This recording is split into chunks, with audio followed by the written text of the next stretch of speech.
Hey everyone, welcome to Shunya One, episode 143. How's it going, Amit? How are you doing? All good, man. All good. Excited about this conversation. It was a deep one, huh? It was like we really kind of got into some stuff here. Yes, and also, it's good to have you back, by the way, It back on Indian shores. it is good to be back on Indian Standard Time, except for the falling asleep at 7:30 in the evening and Well, waking up at 4 a.m. in the morning. Part of it. It's been good. Other than that, yeah, I know.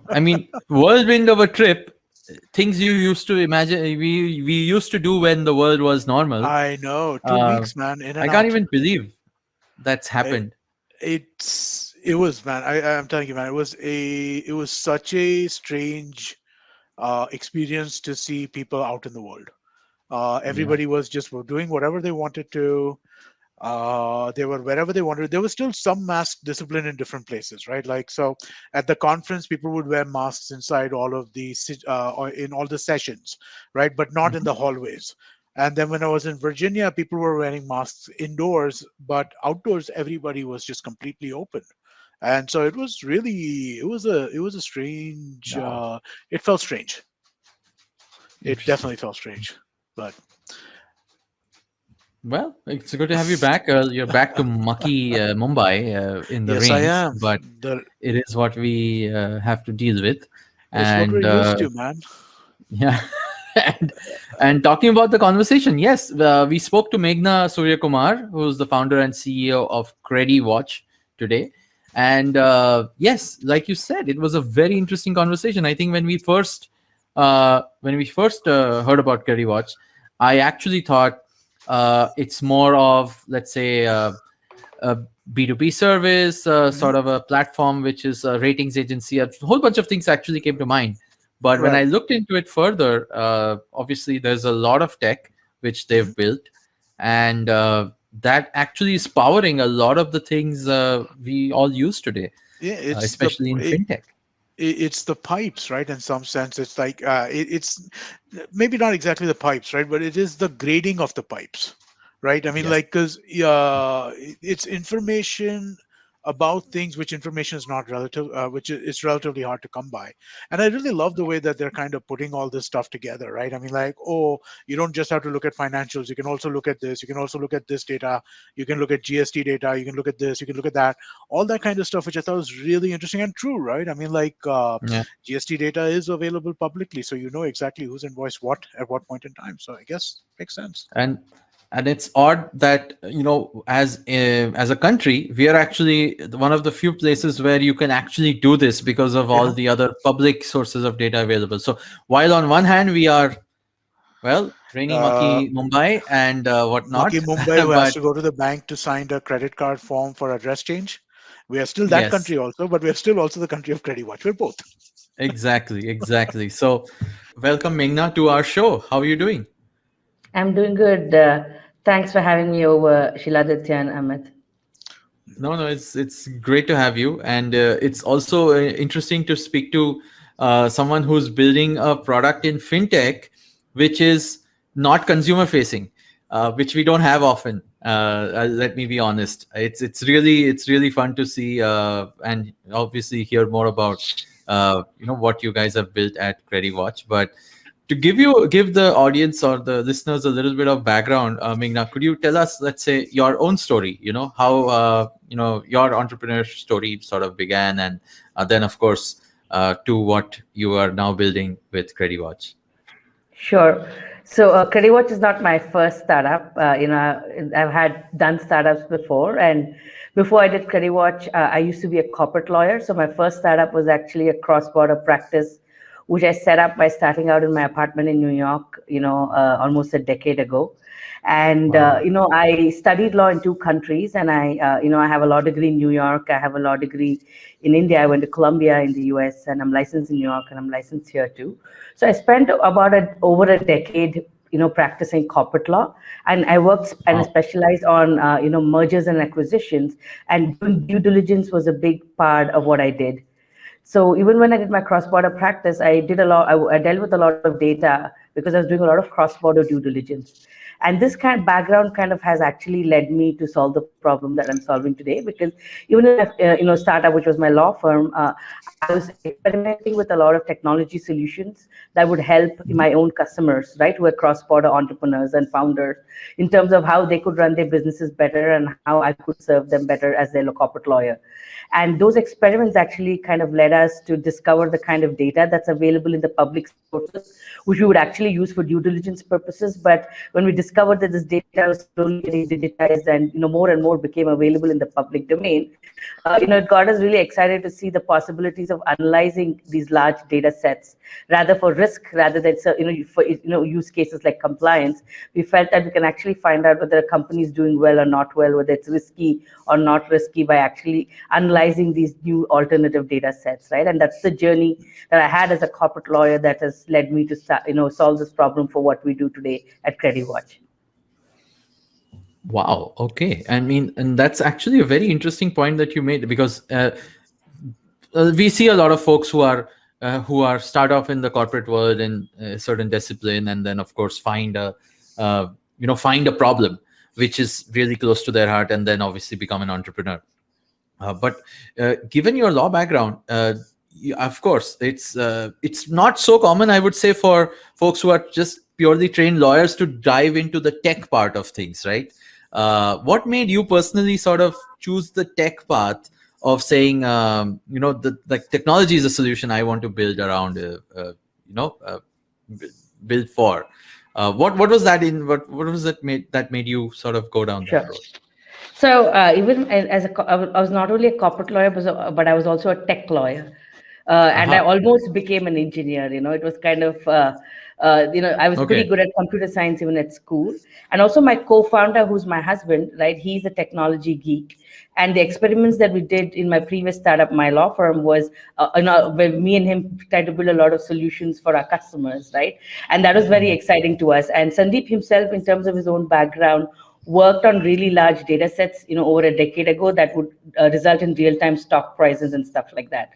So considering both of us were really, really passionate about data and alternative data and data sets, that was a common interest, me from a lawyer's point of view. And I was always very comfortable with technology because I've represented over 200 to 300 tech startups. So some of them are the largest startups today. So I've been fairly comfortable with technology myself.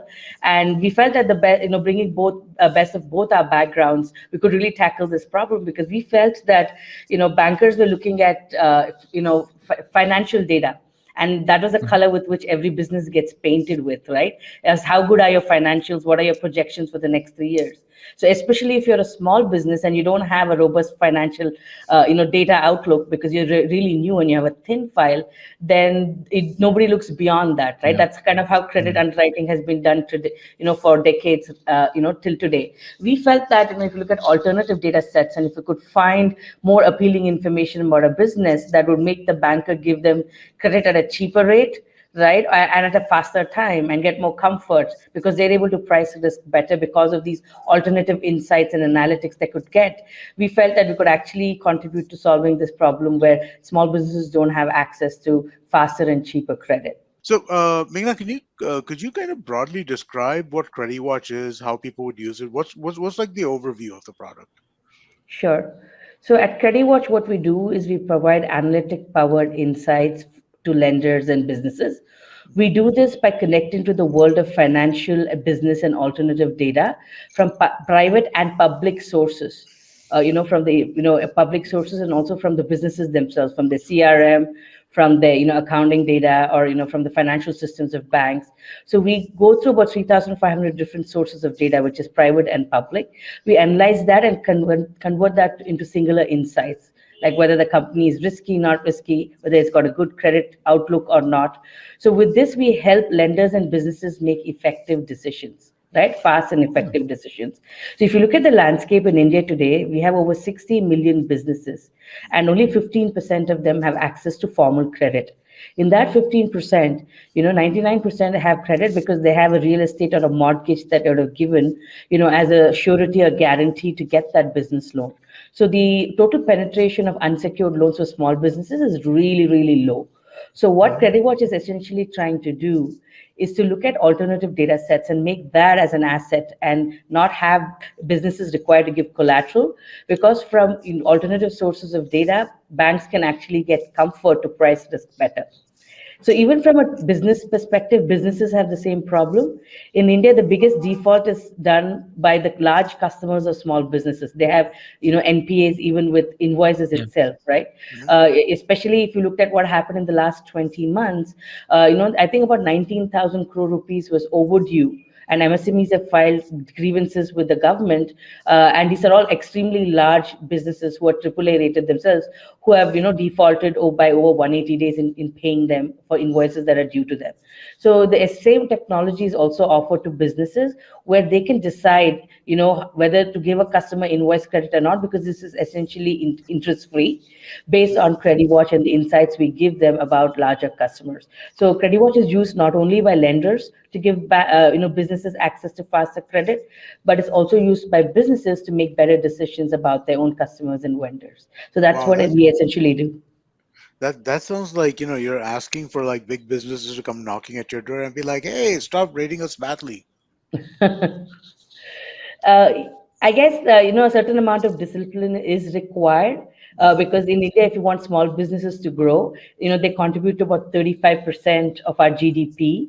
That's quite a big contribution, right? If they have to go to the next level, they need to get paid on time. They need to get working capital on time.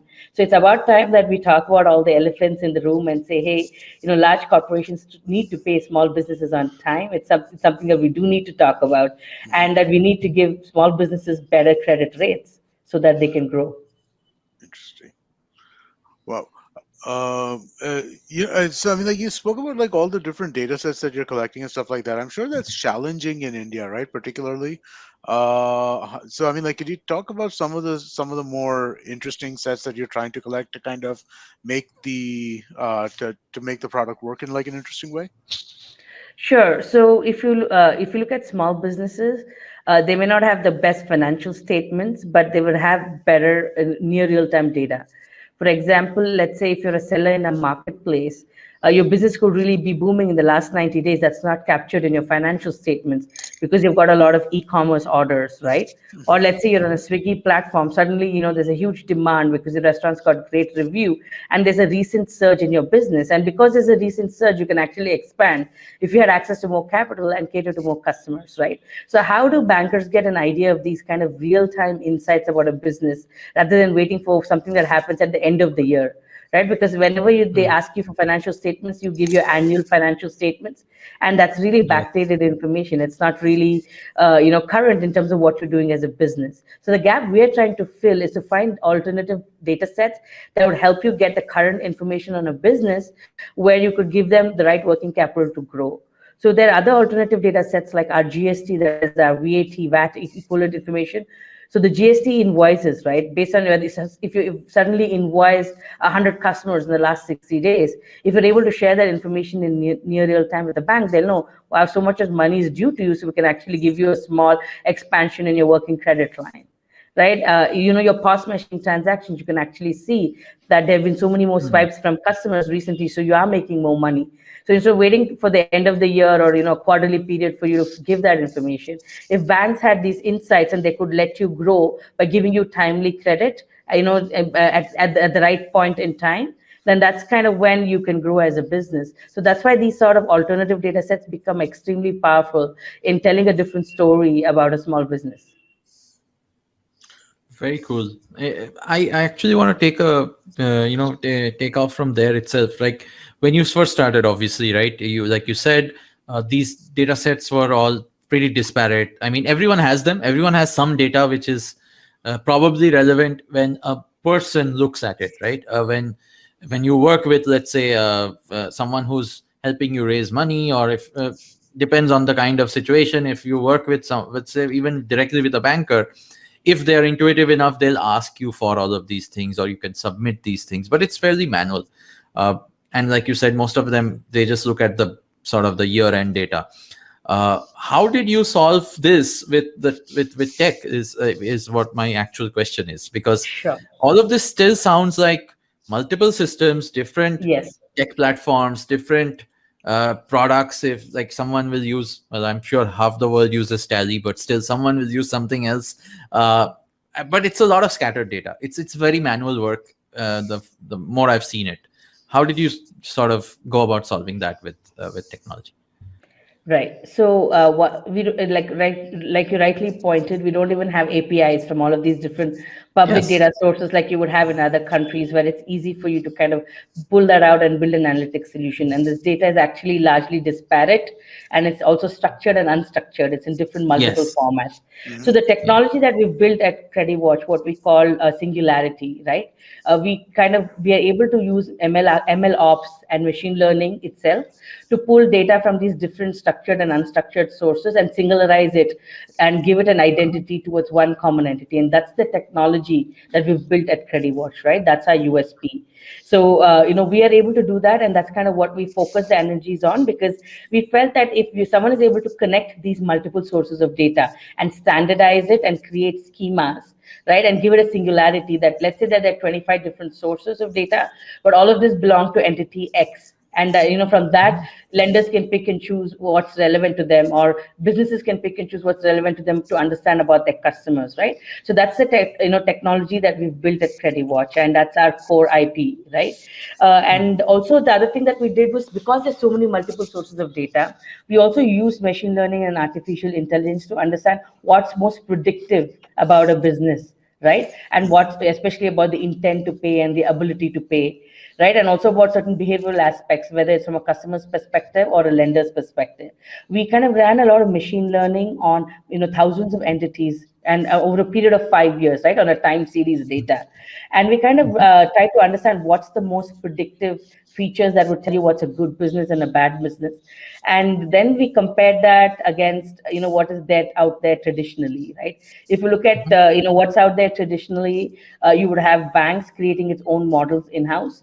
Now, Crediwatch models recently beat a bank's model, and that bank decided to adopt our model, right? We were more predictive than them. Then you have the rating agencies who have rated public companies, and that information is Right. available out there as a benchmark. But only 50,000 businesses have been rated so far, right? And 16 million haven't. So there's like a Okay. 96% gap. That's the reason why it's so difficult to do this. So we created business something called a trust score, and we have 10 million ledgers of entities. So I can generate 10 million trust scores, while rating agencies have 50,000 ratings, right? And then we compared, the 50,000 companies that are out there by the rating agencies, to compare to how would they come up against, a credit watch score for the same company. So we've done different benchmarks, right, and different analysis over a period of few years. And also, since we work so closely with banks, and ultimately it's a bank's decision whether to use credit watch or underwrite or not underwrite. They're the experts, right? So we spend a lot of time working with bankers closely and getting their comfort, where they're the ultimate authority to look at whether the credit watch score would prevail or not, because in most cases lenders are the ones who are using to make this decision.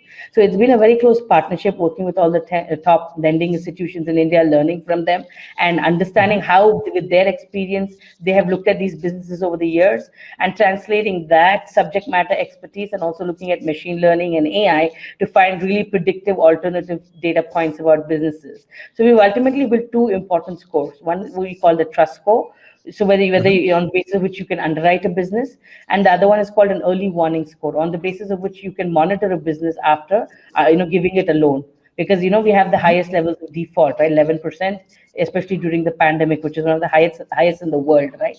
So the CreditWatch EWS score can actually predict 6 to 12 months in advance whether a business is likely to go bankrupt. So these are the two scores that we've come up with, which are used extensively by businesses and lenders to understand their counterparties. And all of this is necessarily, like you said, you've obviously built the plumbing to make it all work together, but the sources of data are all out there. It's did you have like, since you said you're working with banks, obviously you're able to access data that they can requisition maybe, but the point you mentioned about early warning, which is post loan, right? How do you get businesses to share uh, data which they probably don't want shared, because you'll figure out that their business isn't going well? Uh, Yeah. how easy or hard is that? So, luckily in India, the way the legal system, is designed, a lot of data about businesses is available in the public domain. So, for example, whether you're filing your GST or not is a public record, right? Whether you're Right. filing your provident fund on time or not is a public record as a business.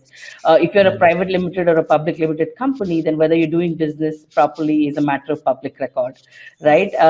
Whether you have a court case against you is a public record. So from that perspective, there are enough data sources out there, whether you're a small business or a large business, to be able to understand how you perform once you borrow. Also, the news, right? Especially local news and news in multiple languages. You're actually able to understand if a promoter locally got Wow. arrested somewhere, it'll be covered in the news. So Crediwatch actually analyzes over 100 million news articles, including the local ones, to see if there's any adverse information about a promoter or a company. Oh, So there's wow. extensive amount of alternative data we can look at.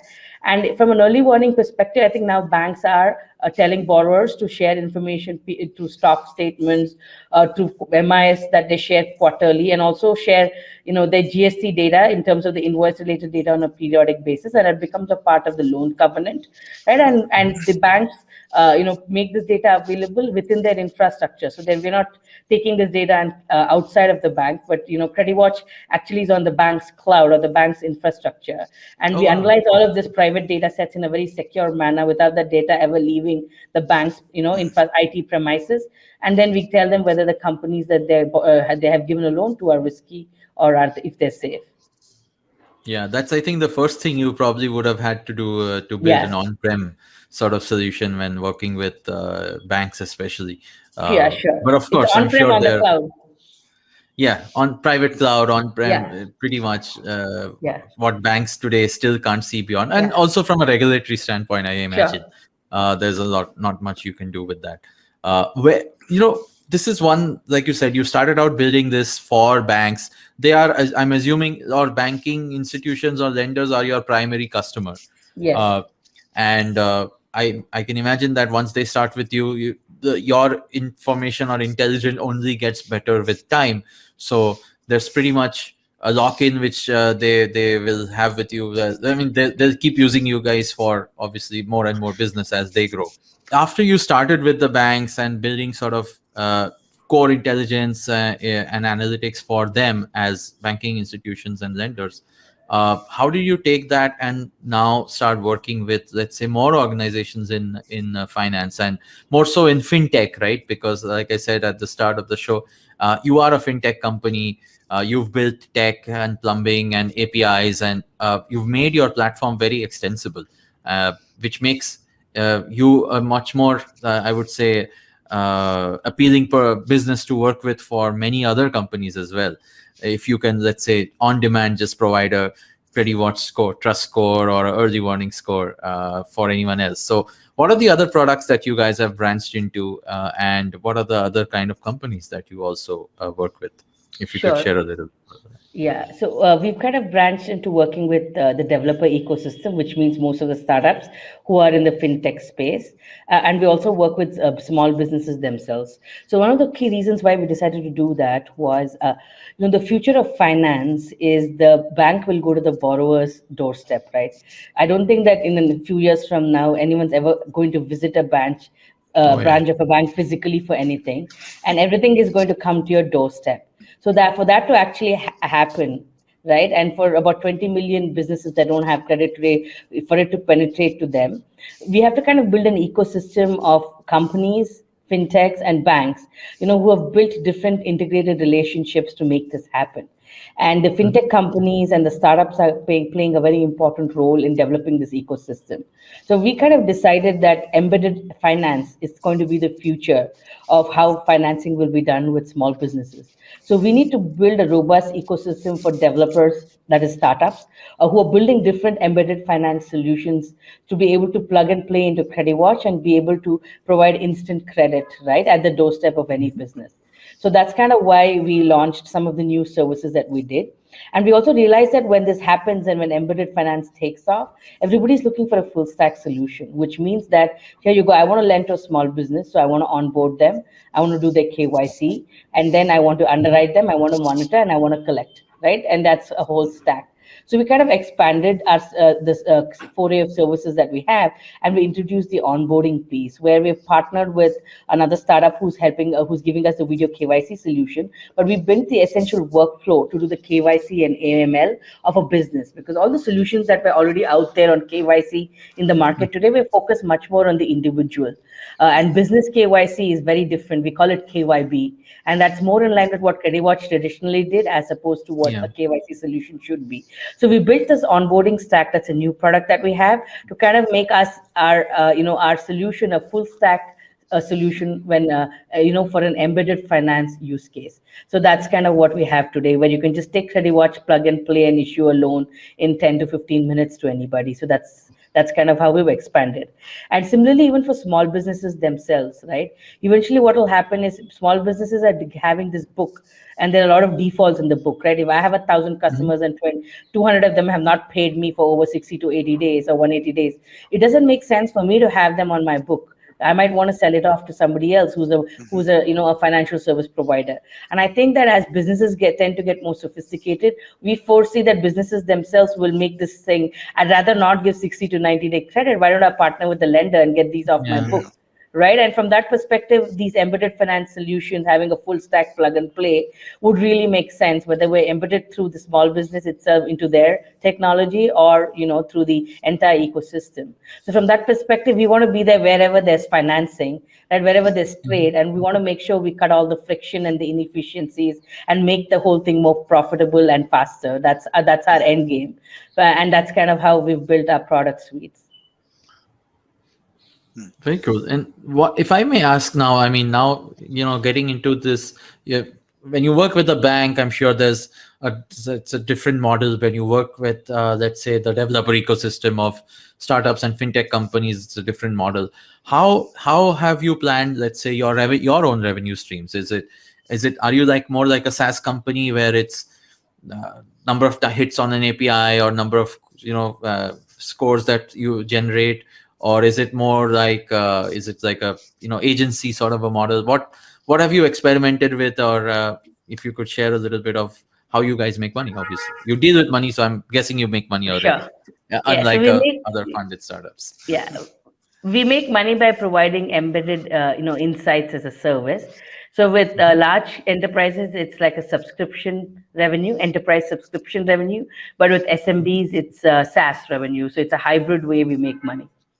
Hmm. Okay, very cool. Hmm. Oh, interesting.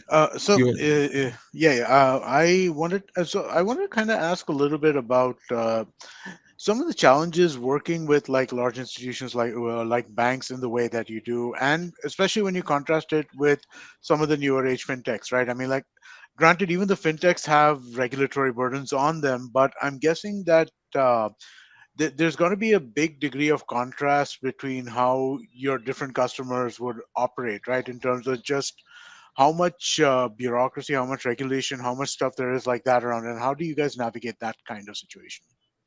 Right. So, I mean, that's a very good question, Amit. So, when, especially when we started out initially, right, that was one of the biggest roadblocks we had to come through.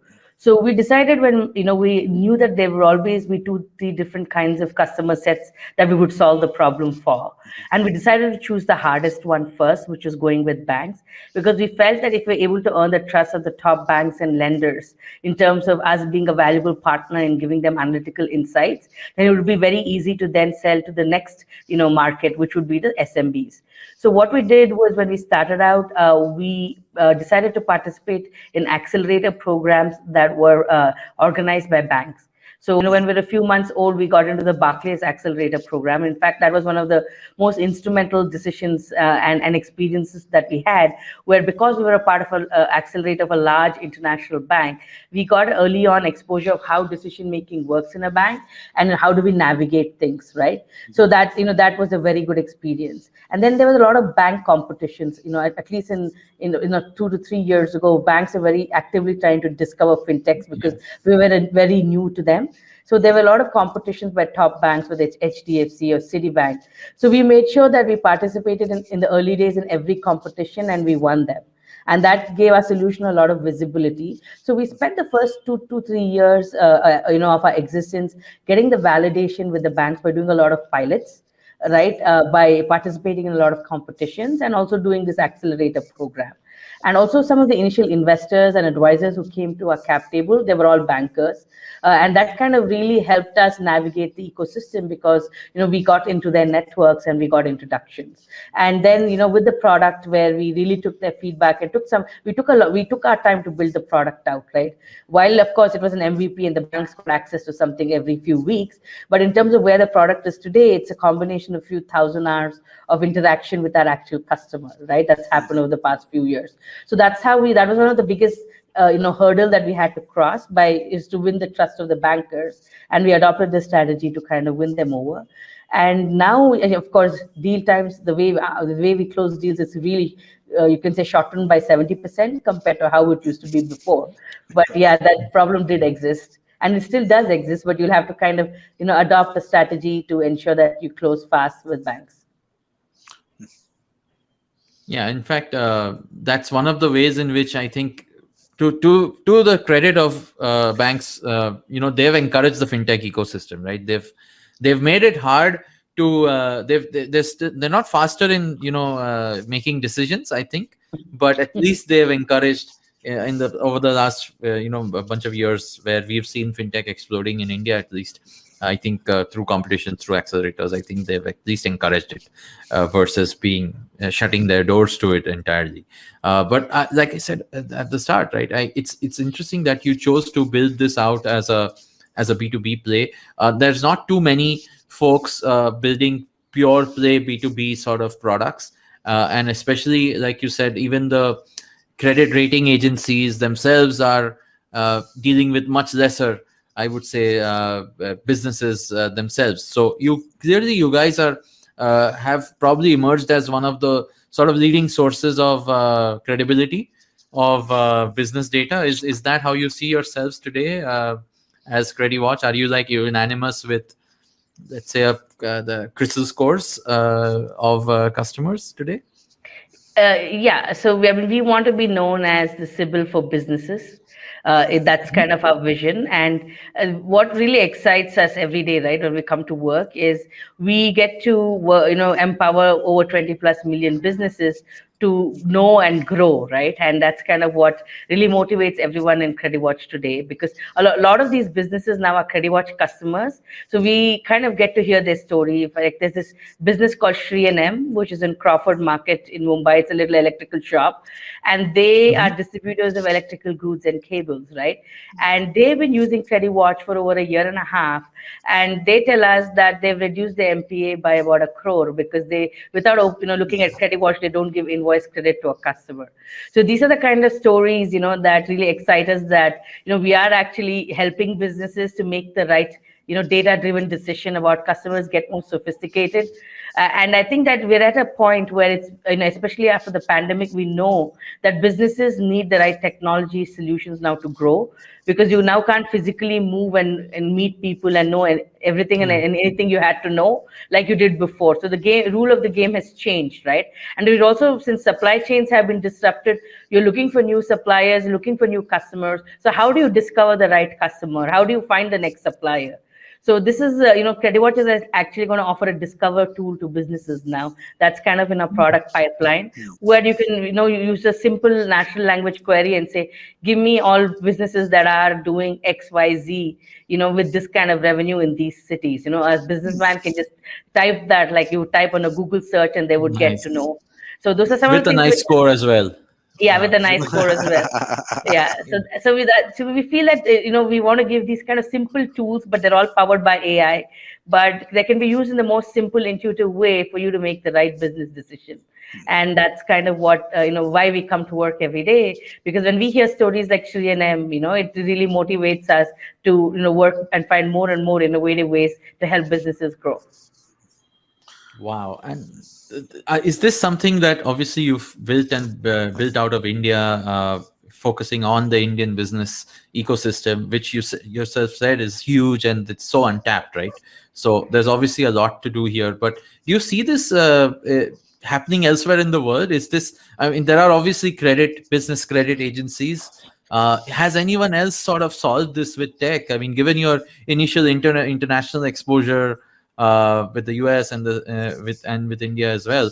Do you see this as a potentially larger problem globally, which It is should be a solved as well? yeah, it is a larger problem globally, and in fact, we are, I think, on the same, at the same. It's not something like this has been done abroad, and we're doing something that has already been done abroad, but this is Yeah. simultaneously being solved, all over the world. Like their companies, there's a company called Kodak, which just got funded recently, and they are just building the integrators into the different CRM and the Hmm. solutions, right? The different private data sets of businesses, and they're just at Series B at this point. Mm. There's another company again, I think, called Oak North, which is a bank, which is also built like a credit intelligence solution.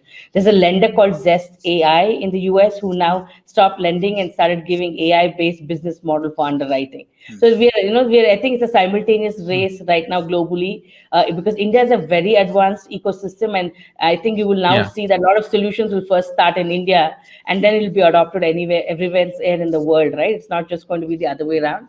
And Yeah. just the way we did our UPI and our entire UPI payment ecosystem, the India stack that we built, people are now adopting it globally. So some of the Yeah. solutions like what we're building in Crediwatch and what other fintechs are doing is actually very advanced, and I'm sure that these will be adopted globally. And we could also look at doing work in other countries and using the same solution globally.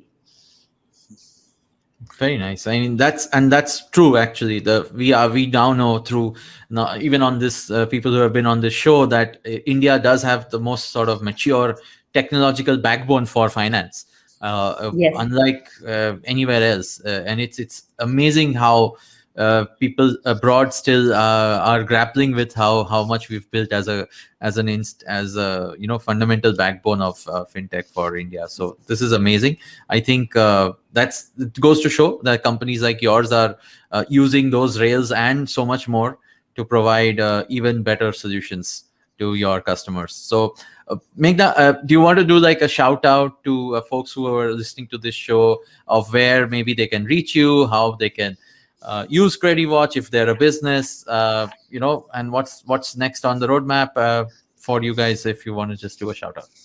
Sure. So, I'm pretty active on Twitter and LinkedIn. So, you could find me on LinkedIn and, Twitter. I'm also on Clubhouse. So, my, Twitter ID is Meghna S. Kumar. You can find me there. And you could also easily find me on LinkedIn. Just go, type Meghna Suryakumar on LinkedIn. You'll be able to find it. That's my profile handle, right? And I'm also Yeah. on Clubhouse with the same ID. And if you're a small business and you're looking at finding ways to cut down your invoice losses in terms of the days of credit you give your customer, or you want to discover new suppliers, we have an early adopter program. So just get on to crediwatch.com, and you could just write to us on our contact us button and say you're interested in the early adopters program, and we can put you on. Very nice. Great. I'll just do a quick this as well to everybody that hey, do give us a rating if you're listening, wherever you're listening. If it's on Apple, do a review. That would be helpful. And yeah, well, I guess that's it. All right, perfect. Meghna, I'm sure we do definitely have entrepreneurs who are in our listener base who are building businesses of their own. Every startup is a business. And like actually the joke we did not make is that every fintech business is a lending business after all. So, so I had to, Yeah. I had to plug it I in thought there. we shouldn't. I thought we shouldn't ask that question. I figured she has No, customers that would probably want to not hear that, so I said we but should ask the question. but it's true. So if there is clearly a service like this which is helping so many businesses in the country, I'm sure there'll be a lot more. Whether you call it, there's D2C and there's so much more happening. India as a business country is growing. So thanks so much for sharing the Crediwatch story with us and your story with us. This was a really interesting chat, and we hope, we hope to, hope everyone listening in loved it. Thank you so Yeah. much, Meghna. Yeah. Thanks, Amit and Shiladitya. It was really fun talking to you folks. IVM.